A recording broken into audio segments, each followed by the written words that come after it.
different. But this right here, these are bars. This is my business.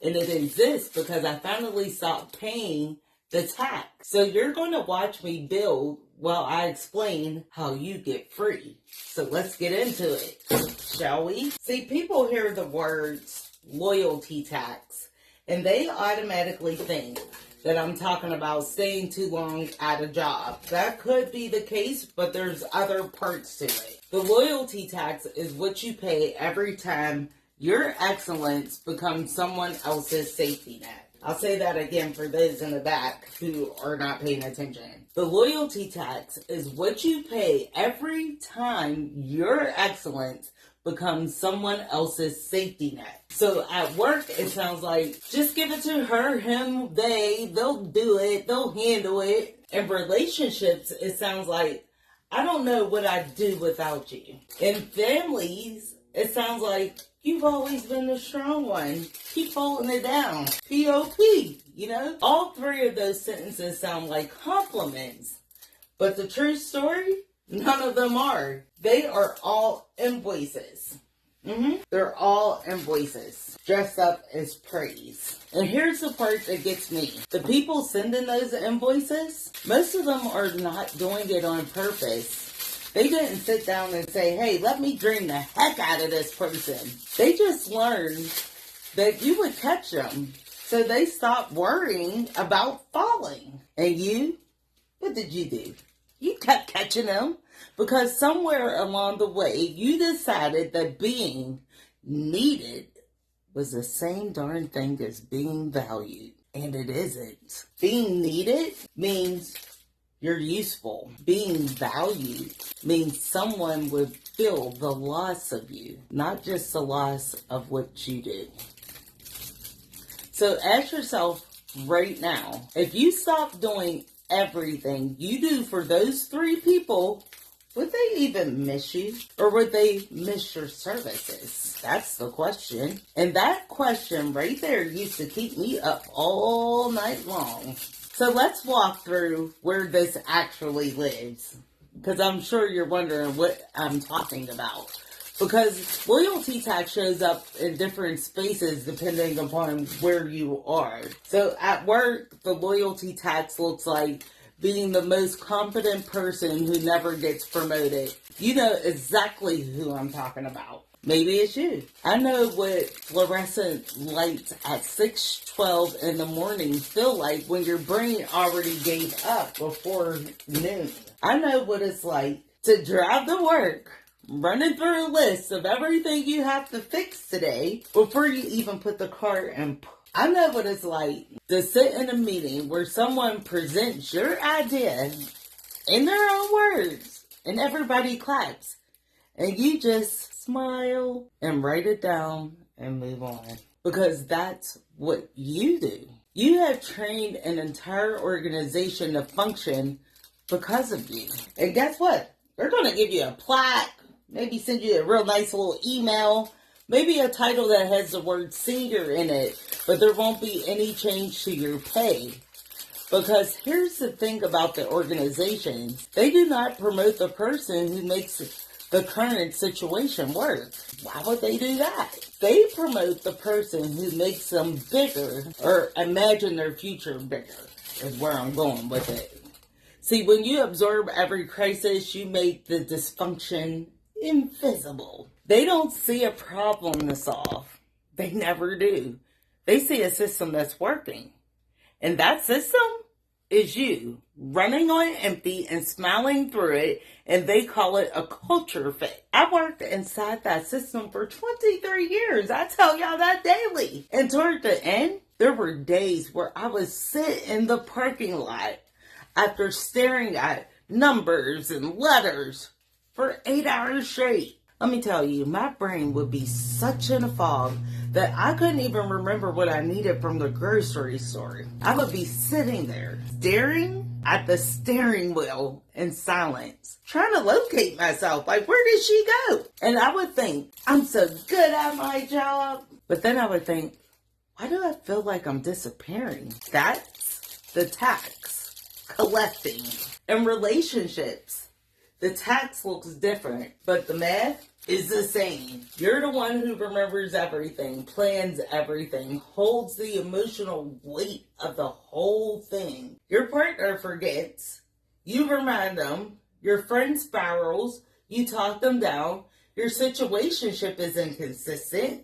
You make excuses for them. And you tell yourself, this is just how love. This is how I love people. I show up. That's just who I am. But let me ask you something. Seriously. When you spiral, who talks you down off a ledge? When you forget, who reminds you? When you're inconsistent, how long before they stop making excuses for you? If the answer to this is, I don't really spiral, or I handle my own stuff, I'll tell you, that's not true. That's the tax. You have been managing yourself into the ground, so you have enough left over to manage everyone else. And you're calling that love, but it doesn't make it sustainable. And then there's your family. Family is where most of us learn to pay this tax. Before we were old enough to even know what we were paying, you were the responsible one, the smart one, the one who had it all together. So they leaned on you and you held them up because that's what you do. That's your role. That's your identity. Right there in a nutshell. But here's what no one tells you about being the strong one in your family. Strong doesn't mean unlimited. It means you haven't broken yet. Have you ever noticed that the reliable person never gets asked if they're tired? Nobody stops to say, you cool? Nobody checks. They just hand you another folder or another file and they keep it pushing. And you take it. You take the folder, you take the file, you add it to the stack that you're already working on, and then you go home and wonder why you can't sleep at night. You wonder why you're just up. Sir, we got to talk about this stack. Okay, I'm not going to leave you in that. But I need you to see clearly first before we start moving things around. I need you to see clearly. And I'm not telling you to abandon your family. I know people get everything I say all misconstrued. I'm telling you that the version of you that keeps everyone else standing while you're quietly falling apart, melting down, that's not loyalty. That's self-erasure with a good reputation attached. I've been there. This channel is built on lived experience. I tell you nothing that I haven't experienced myself. Okay, hold on. I need to stop here for a second. If what I just said landed, if you heard yourself in any of those 3 lanes, drop it in a comment. Just tell me which one. Work, relationship, family, or all 3. Because I want you to know I see you. And if you're watching this and you are not subscribed yet, I need you to understand something. This channel, where I come every week and pour my blood, sweat, and tears into it to give you motivation to get through Monday, this is where we actually do the work. The work that got me out of 23 years of building someone else's dream. The work that put this in my hands. Something I made from scratch with the herbs I grow in my garden and a business that's registered. All on my own terms. If you want to be in the room where that conversation happens, subscribe and hit the notification bell. Because you need a place that keeps showing up for you the way you have been showing up for everyone else. That is what Who's TTV is about. Okay, let's keep going. I'm not going to hold you guys here long today, I promise. We need to talk about the calculations, though. We do. We need to do the math, because sometimes the math don't be mathing. True story. See, I told you guys at the top of the video that we were going to be doing math. I told you. So, here it is. The loyalty tax calculation is not complicated, but it will make you feel uncomfortable. And if it does, good. Because uncomfortable means it's working. So step 1, I want you to go back to those 3 names that you wrote down. Remember that? And for each one, I want you to estimate In hours per week, how much of your time goes toward managing that person or situation? Not quality time, not time you enjoy. The time you spend fixing, covering, worrying, reminding, rescuing, or recovering from them, period. Write that number down. Now, multiply that number by 52. That's your annual loyalty tax in hours. And for some of you, that number is going to be 100 hours or more easily. For some of you, it's going to be 500 or more. For me, it ended up being 23 long years. And that was everything. Time you don't get back. Every good idea I had, every project I didn't start, even boundaries I didn't set. I gave it to a system that took it and called it dedication. Second, now I want you to look at what came back. Not what you hoped would come back. Not what they said they would do. What actually came back. Reciprocal investment, real support, energy returned. If the number coming back is significantly less than the number going out, that's your tax rate. And here's the thing about those taxes. You don't get to decide if you pay them once. You're already in the system. You have to change your filing status. That's what the rest of this series is about. You know, the loyalty tax series, where we're going to change your filing status. Before we talk about how to stop, we have to talk about why it started in the first place. If you haven't seen the course, it's in the YouTube description. Because it is never as simple as just saying no. If it was that simple, you would have done it already. The first reason you keep paying this tax is that it's been working for you. It's been working for you? No, it's been working for them. Their relief, no purpose for you. And you were grateful. You fixed everything. You felt like you could relax. You showed up and the problem went away and they felt good. And purpose is supposed to feel so good. But there is a difference between choosing to help someone grow and being required to prevent them from falling. And I get a witness. See, one builds something and the other just postpones the crash. The second reason is that you're afraid of the version of you that doesn't do this. If you stop being the reliable one, who are you? If you stop fixing things, what's your value? If you stop holding it together, will anyone stay to be around you? I want you to sit with that question instead of running from it. Because the fear that you feel right now, that right there is where the tax collector lives. He's not outside. He's in the question. The answer, by the way, is that you are still you. You rested, just whole, just finally available for a life you keep saying you want. The third reason, and this is one I lived for 23 years, is that you genuinely believe that this was just how life works for people like you. That the strong ones just are designed to carry more.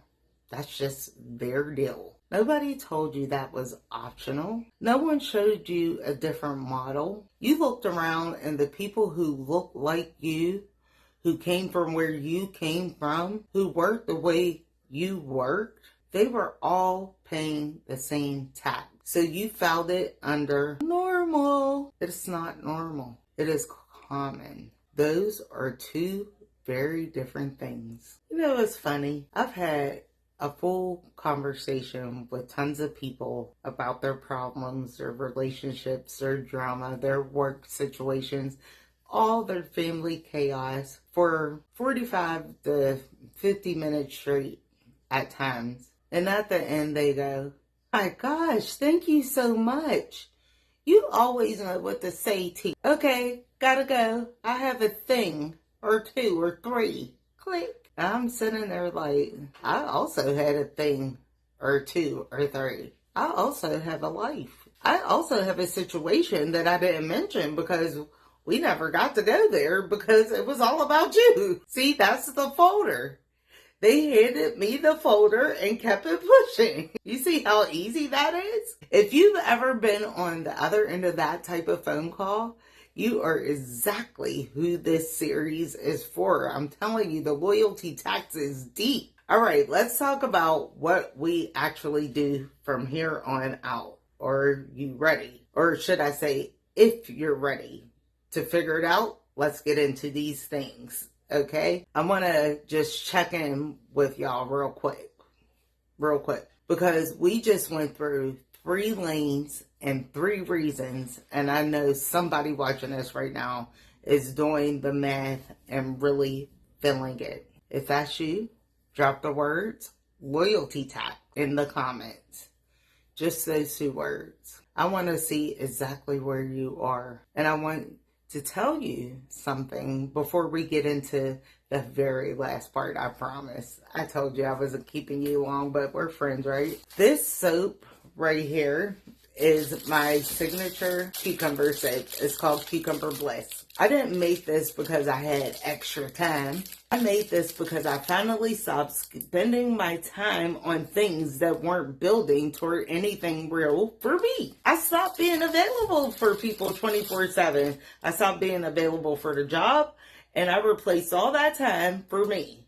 I stopped being the emotional support person for relationships that would have survived just fine if they had to figure some things out on their own.